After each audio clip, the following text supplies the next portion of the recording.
Hello again, everyone. This is part 2 of the crazy stuff I bought on eBay, but before we get started, I've changed locations because that big table was kind of a pain to deal with in my little room here. Sorry, I bumped the tripod. And one other little surprise, we have light. So now we can really see what we're doing. To get started, first thing we have is yet another sound blaster, but this is a PCI version. Right here, you can see it says Creative Sound, well, it doesn't say Creative down here, but Sound Blaster Live 24-bit. A CD audio connection right here. All the usual sound ports, but no game port. I guess nobody... This was really in the time of USB when game pads, when people were using them, were connected that way instead of game ports.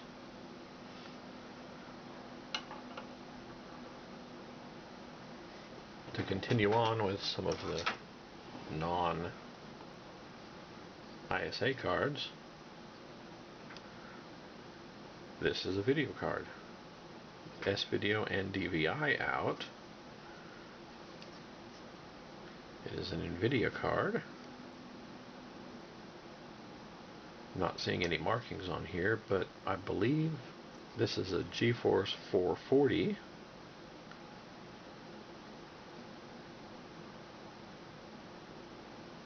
And I managed to come across two of these cards. I'm just showing one in today's video, though.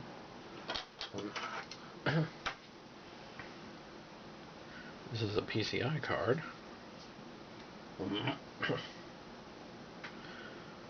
Looks like it has 64 megs of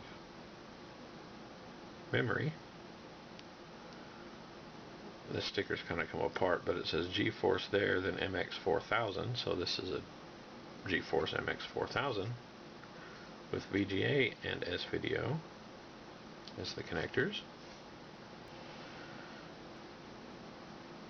And this is a K62. I don't know if the camera's picking that up at all. That looks pretty good. K62, this is a 500 megahertz variety. Alright, sorry about that cut. Like I was saying, this K62, 500 megahertz. I just love this brushed metal heat spreader they have on these chips. Still a ceramic core. I don't know how well that's making it out on camera, but all the pins seem very straight. Be careful and set this one down. This next guy I bought several of, but it's a compact flash card to IDE adapter. Pretty standard stuff. Has a little floppy power connection for power, and a spot to put the compact flash card. And this is one that attaches directly to the IDE port. And I have the compact flash cards to go with it. I bought several 4 gig cards for various projects that we have.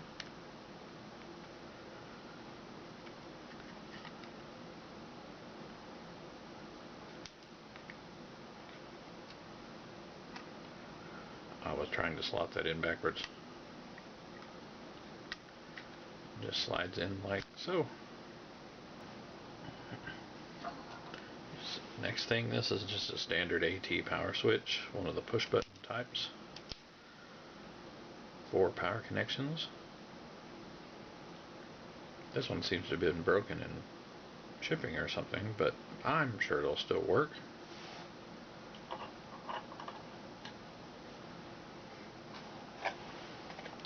Well, that K62 is going to need a cooler.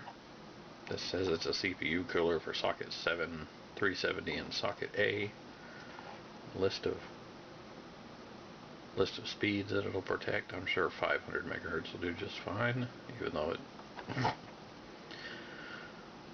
Ooh, easy installation. Super CFM auto detection. What is it auto detecting? It's just a fan. A 2 years guarantee. I think this is older than that. It says high quality. The best solution for computer thermal management. Well, I doubt that. It was inexpensive though. As long as the fan's quiet, I'm sure it'll be just fine. Nice, tall, extruded aluminum heatsink. That little piece of tape will have some thermal compound underneath it, but I'll probably remove that and put some Arctic silver down.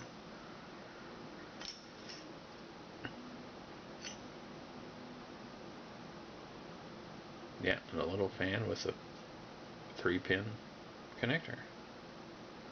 One of these is a sense wire. That's probably what they mean by auto detection.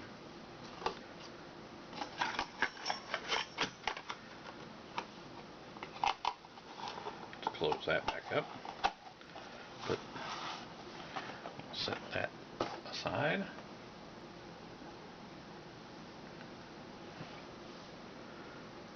Oh, one stick of PC-133 memory. It says 256 megabyte. That'll be handy for several things, but specifically for the first build I'm going to do.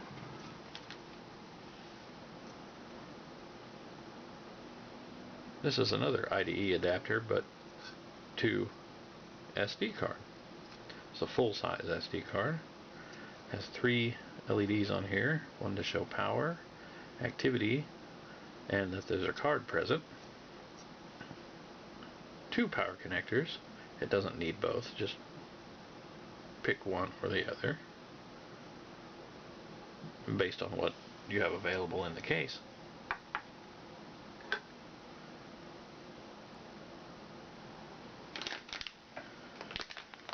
This is a whole bag of 30-pin SIMs.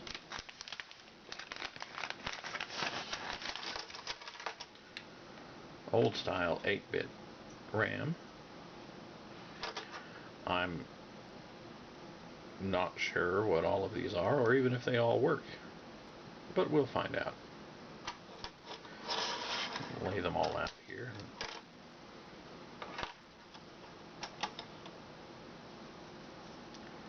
Those two are a matched pair.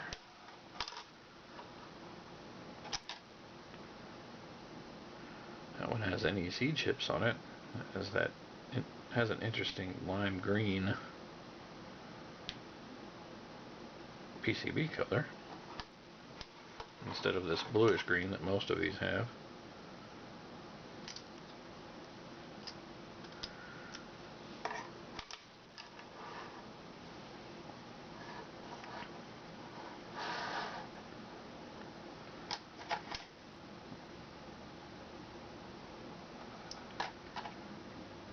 There's a match, not quite, to that one.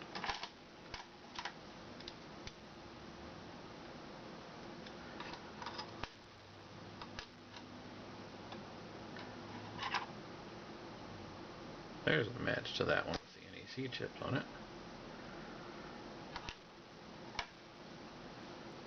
And that chips are arranged a little differently on this one. I think that's a... I don't know how big those are. I'll have to look them up or wait for a motherboard that has 30-pin SIM slots on it to show it before we can tell.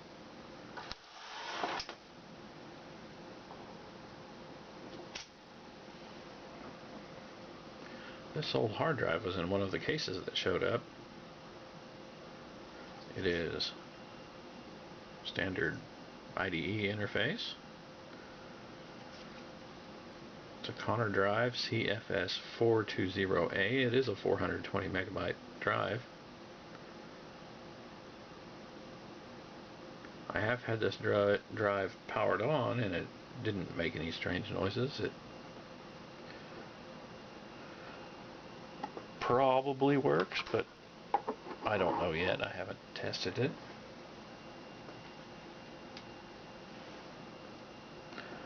This very little heatsink is on top of a 486 processor. This heatsink is also 3-pin and is meant to cool this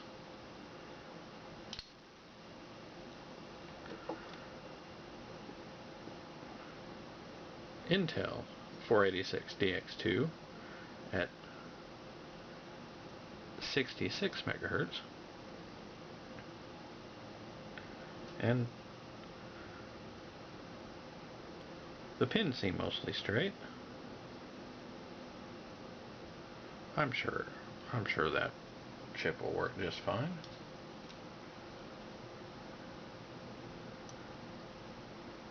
But again, I don't have the ability to test that one just yet.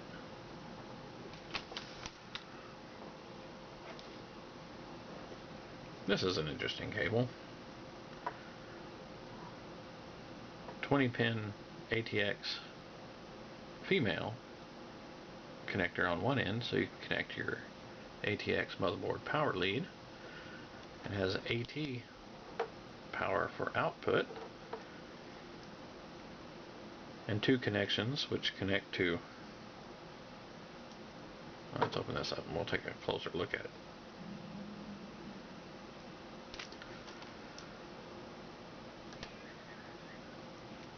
Yeah, it connects to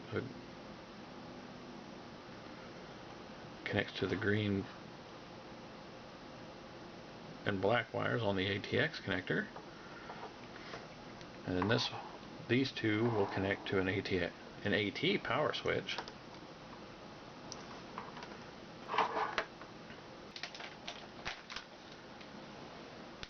And up next is the motherboard that RAM and that K6-2300 came with. This is a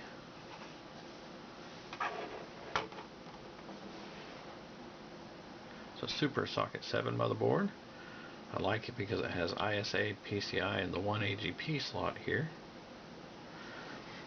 It has slots for 72 and the PC133 memory. AT power connection, but it looks like it has a connection for an ATX power supply. Dual IDE, floppy, or parallel port, various COM ports. It's a USB header. That'll be very handy.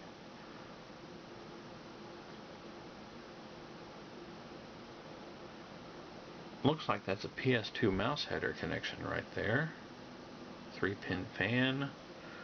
All the caps look pretty good. No bulging. I'm not seeing any leakage under any of them. Got some cache memory built into the motherboard.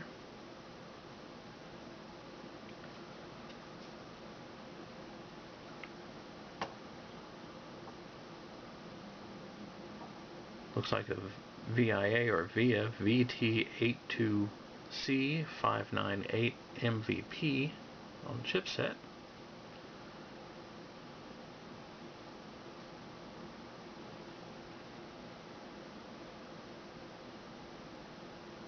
I'm excited about giving this one a shot. Let's put him back in the bag.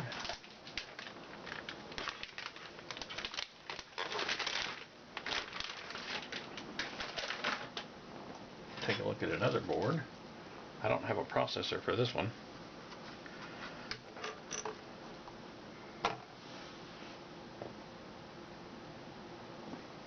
This is an AT form factor board, but it has an ATX power connection.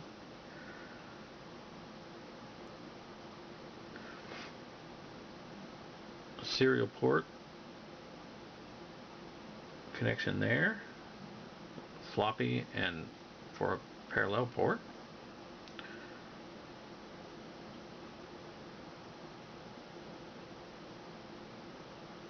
That is a VGA connection. It says VGA1, real small. Right there above the port. I don't have the cables or the header for that. I'm not sure which one is the video chip or if it's supposed to be on board. This is a PGA 370 board, but also slot 1.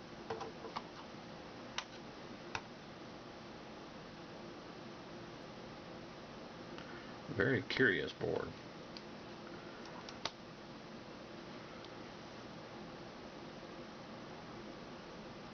I'm going to wrap that up and probably look at that at a later time.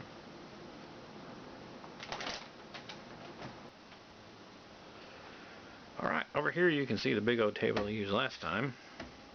We're not going to worry about that. We got 2 cases I plan to put builds into and look at in later videos. This one is an Inwin A500, missing a couple of port covers, but that's not a big deal. Otherwise very clean, a little bit of yellowing on top, some scratches and scuffs on it. We may fix those. This next one, I'm not sure who made the case, but I just love the way it looks.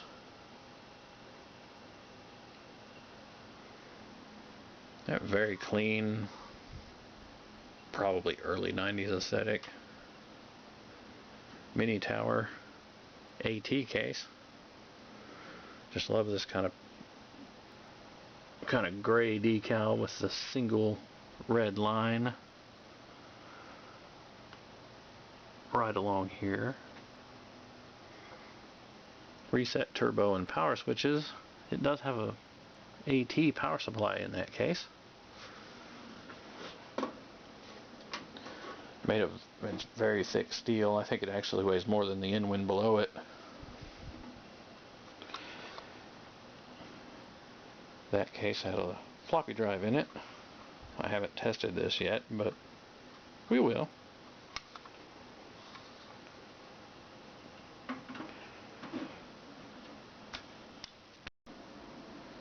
And the last one I want to show is this desktop AT case. You can tell by the single power connection. Looks like it'll have a riser card in it. I haven't ever built a computer with a riser card in it. That'll be interesting once the motherboards come in. It's a rather yellowed front. It says COM dial on the badge. It's missing at the power button, but I may have a solution for that. You can still reach it inside there, so not that big a deal. It has all the slot covers, a single 3.5 inch and 2 5.25 inch bay covers there. Let's turn this case back around. We'll pop him open and take a look.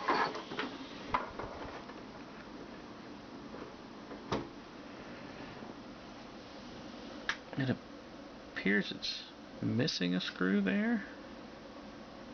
That's alright. Has one screw here and one here.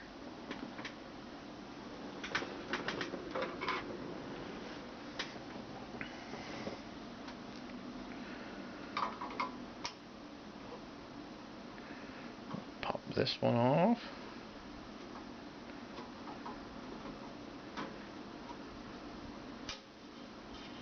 Oh, don't drop it. Holding the camera in my left hand makes trying to do this one-handed a little tricky.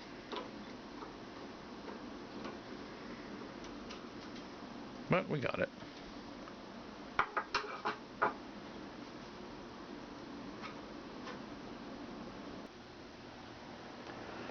Alright, I had to put the camera down, but the top just slides up. It's wanting to give me trouble. There we go.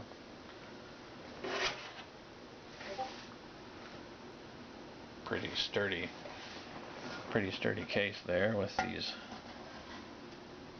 these connections to hold it straight on this lip right here.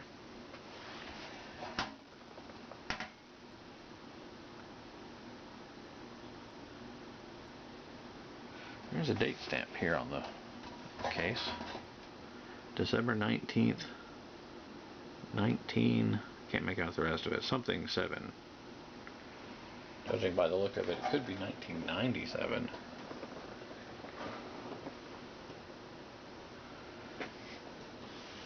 Yeah, there's another such stamp here. It says 1997 clearly. Inside the case, there's another slot for another 3.5-inch drive. You know, such as a hard drive. And space for both 5.25-inch drives that'll be there. A real paper cones PC speaker, and all of the connections for that, and for the LEDs and buttons on the front, right there. Let's look here. Oh, this has one of those ATX to AT adapters on it. That's handy. The power supply that's been put in this case is looks like it came out of a Dell. Let's turn this around. We'll both take a look at it. It's upside down for you guys, but it's a Dell DPS 200PB-146B revision 2. Intake an input of 100 to 127 volts, 5 amps, or 200 to 240 volts at 2.5 amps. Pretty standard stuff there. Gives all the outputs there. Max combined power output 135 watts. I guess this is a 135 watt power supply. Should be enough for an AT system that's going in here. Under here is a box. We'll wiggle that box out of there. Inside the box, let's put that down there. This is a riser card that came with this. Looks like it'll screw in right here. Like so. When connected to the motherboard. It's all ISA. There's 2 ports there. There are 3 here. This one seems to have a little bit of damage. I don't even want to try to guess what happened there. Looks like heat damage. I don't know if that's making out on camera very much. So we just won't use that top port. All the little capacitors on here, I'm not sure how to tell, but they look alright. We'll certainly give that a try. Just bag him right back up. Get in there. Also in the box, this is a pair of rails to adapt a 3.5-inch drive just put into a 5.25-inch drive bay. Those are always handy. Keep a hold of those.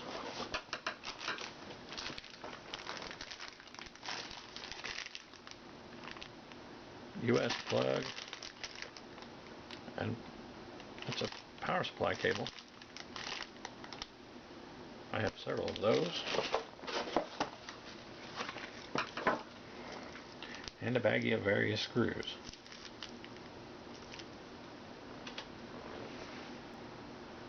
I just noticed this has another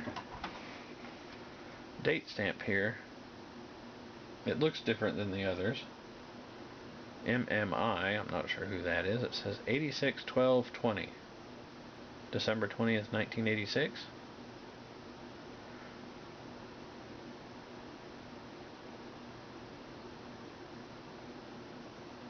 I think this case has had an interesting history.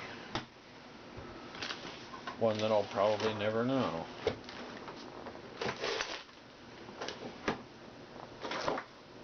Get that back on my desk.